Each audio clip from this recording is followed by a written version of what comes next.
Before we dive in, don't forget to subscribe. Trust me, you'll want to hear the rest of this story. The night was heavy, sticky with the smell of rain-soaked asphalt and exhaust fumes.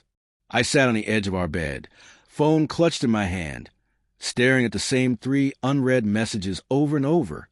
Running late. Don't wait up. Be home soon. Love you. Each one felt more hollow than the last.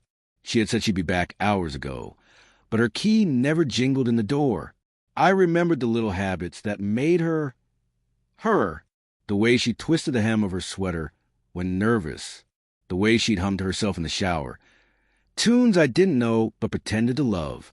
And tonight, none of it mattered. All I could hear was the empty hum of the ceiling fan and my own heartbeat, loud and impatient. I paced the apartment, running my hands over the cold countertop, checking the messages again. My mind wandered to the group chat she'd been obsessively texting with all week. I'd noticed a tiny shift in her attention, distracted glances at her phone, delayed replies to my texts, half smiles at messages I couldn't see. I told myself it was nothing, that maybe she was just tired, stressed, but the pit in my stomach refused to let me. By midnight, the rain had turned into a relentless downpour. I checked the lock on the door for the 3rd time, the sound of distant car tires slick on the wet streets like a cruel echo. Then, just as I was about to dial her number for the 5th time, I noticed a faint shadow flickering past the frosted glass of our living room window. My pulse quickened. I pressed my ear against the door, and for a moment, thought I heard a whisper. But when I opened it, there was nothing, only the cold, lingering silence that made the room feel smaller, tighter, heavier. And then my phone buzzed. A text from an unknown number. We need to talk. She's with me. I froze, the words burning in my chest. The text made my hands shake. She's with me? I reread it a dozen times, hoping the words would rearrange themselves into something benign, something explainable. But no, the message was clear. I didn't know who me was, and that made it worse. My chest tightened as I stared at the blank ceiling, the weight of dread settling in like an anchor. I tried calling her, rang once, twice, then went straight to voicemail. No answer. I sent texts, begging for a response. Where are you? Please tell me you're okay. I'm worried. Nothing. Just a cold, indifferent void of unread messages. I thought back to the last few weeks. The subtle cracks I'd ignored. The phone she left face down on the counter, screen dark. The nights she came home late with a tired, forced smile. The vague excuses about hanging with friends that never seemed to include anyone I knew. I had convinced myself it was just stress, that I was overthinking. But now, the realization hit like a brick. I had been living with a stranger masquerading as the woman I loved. Around 3 a.m., unable to sleep, I left the apartment and wandered through the empty streets. Neon signs flickered over puddles, distorted reflections of a life I thought I understood. I tried calling her again, hoping for a familiar voice, for a laugh that would erase the tension, but all I got was silence. Then I saw her, not in person, but in a story on social media. Her face, illuminated by dim club lights, laughing with a woman I didn't recognize, arms entwined, smiles that weren't meant for me. Panic surged. I texted her again, my thumbs fumbling. Who is she? Minutes passed. No reply. My phone buzzed with another unknown number. This time a photo, her, smiling, holding hand with the other woman, her eyes bright, untouched by guilt, and a simple caption beneath, finally honest, see you soon. The city around me seemed to shrink, the air thick, suffocating. Every laugh in passing bars, every whisper on the empty street felt like a confirmation. I felt my stomach knot, a mix of rage, sorrow, and disbelief.